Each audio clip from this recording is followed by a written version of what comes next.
The number one excuse I hear about why people fail is that they don't have time. But the reality is that everyone has time. Everyone has the same 24. There's also this pretty cool guy named Elon Musk who's able to run 3 different billion-dollar companies within the same 24 hours that you and I have. So in this video, I want to show you how deep work, time boxing, and health hacks will allow you to get more done in less time. So even if you only have a few hours per week, you can still become a digital nomad. To start off, let's talk about deep work. This is a state of peak concentration where you'll be able to learn and perform at your best. It's when you're focusing undistracted on a cognitively demanding task. So there are 2 requirements for a session to be considered deep work. Number 1 is if it's a demanding cognitive task. So if you're checking your emails, it's still work, but it's not really cognitively demanding, so it's not deep work. Think of tasks like writing copy for your marketing. The second requirement is that the session goes completely undistracted. That means no phone, no Netflix playing in the background, no distractions at all. You are in the zone and the only thing you're focusing on is the task at hand. It needs to satisfy both requirements. It's important that most work sessions for this program are deep work. If you work distracted, it's going to feel like you're spending a lot of time, but in reality, not a lot of quality work is getting done. It's going to be really discouraging and going to make you want to quit. Now let's talk about how to do deep work and how to get better at it. First, you need to schedule it. Don't just wait for when you feel like. Just keep increasing the work block until you notice a decrease in productivity. That's a good sign to take a break. I personally like to use a time box like this. This is another resource in the Google Drive that you can copy. I have this on a tablet because I love the feeling of writing things out without having to print it out on a new sheet of paper every time. But you can also just type it out on the Google Doc like this.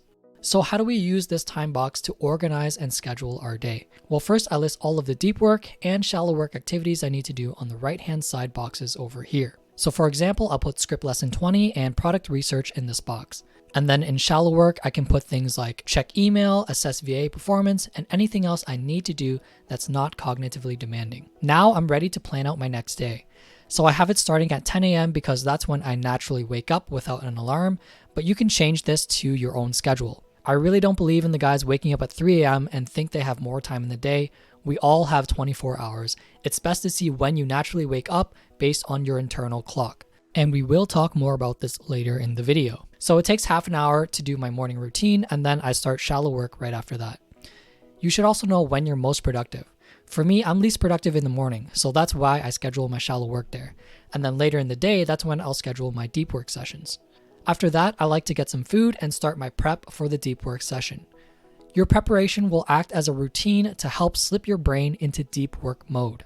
So for me, I'll make sure I drink water, go to the bathroom, stretch, and then put my phone away. For the next 3 hours, it is deep, focused work. Halfway through, I'll take a 10-minute break to get a snack, drink, go to the bathroom, stretch, and whatever I need to do. Then I get right back to it. After the 3-hour block, I have an hour break. This is where I chill out a bit, check social media, and message my friends. Next, it's right into another 3-hour deep work session. And then I have a larger 2-hour break. This is where I'll eat a full meal, go to the gym, shower, and just relax until the last 3-hour work block. After that, I'm pretty much done for the day. Unless I have a lot of shallow work to do, then I'll just schedule another hour block for that. And I always plan my next day before I go to bed, so when I wake up, I know exactly what I'm doing. In total, I have 7 hours of sleep, 9 hours of deep work, and 1 to 2 hours of shallow work per day. And that leaves about 6 hours for breaks, going to the gym, showering, morning and night routines, and things like that. You'll also see on the side, I left a section for waiting and top priorities. For waiting, I just move something in here if I need to wait on something before I can work on it. For example, if I want a logo done, but I've outsourced it, then I just move it down to waiting as I wait for the person I hired to make the logo for me. And then in priorities, this is reserved for things like emergencies that should be taken care of before anything else. And that's how I use a time box to organize my day. The last factor affecting your efficiency I want to talk about is your health. I really want you to look at these 3 things in particular: sleep, food, and exercise. Food is pretty simple. Eat the right amount of food, add healthier foods, and avoid unhealthy foods. Think of your body like a car. If you want your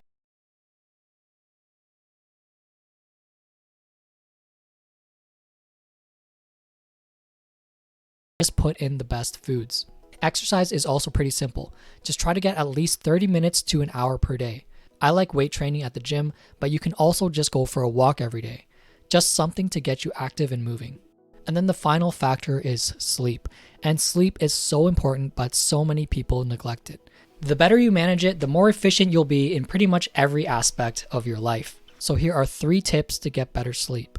Tip number 1, figure out your chronotype. A chronotype is just a predetermined sleep schedule, and if you understand which type you are, you'll understand your hormone schedule, which is critically important for pretty much everything you'll do. It's based on a bundle of nerves in your brain that act as a biological clock. So pretty much you'll do things more efficiently if you do them when it most makes sense according to your body's natural rhythm. It's really that simple. And obviously, if you go against your biological clock, well then you're just making things more difficult on yourself. To figure out which of the 4 chronotypes you are, just go to this website and take the quiz. At the end, it will tell you which type you are, what it means, and how you can use that knowledge to schedule your day and increase your efficiency. Tip number 2, make a nighttime routine for yourself. If you do this every day at the same time, your brain will know when it's time for bed and it will help you fall asleep faster. My nighttime routine is a bit of reading, brushing my teeth, stretching, and then hopping into bed. Once you find a routine that works the best for you, do it at the same time every day and don't change it up. And tip number 3, avoid things that could harm your sleep quality. This could be things like eating or exercising within 3 hours before bed, alcohol within 4 hours before bed, and caffeine within 10 hours before bed. And that's it. If you follow everything in this video, your productivity should skyrocket. But the reality is, it only works if you do it consistently over a long period of time. It's like going to the gym. If you work out really hard and really efficiently for one day at the gym, you won't see any change in your body the next day. That doesn't mean going to the gym doesn't work, right? It just means that you need to commit to a regimen and do it consistently over a long period of time to see the results. The same is with your business. Trust the process and commit to the regimen. Then you will start to see the results. Consistency and then intensity. That's it for this video. I know it's a lot, but it's going to help you so much.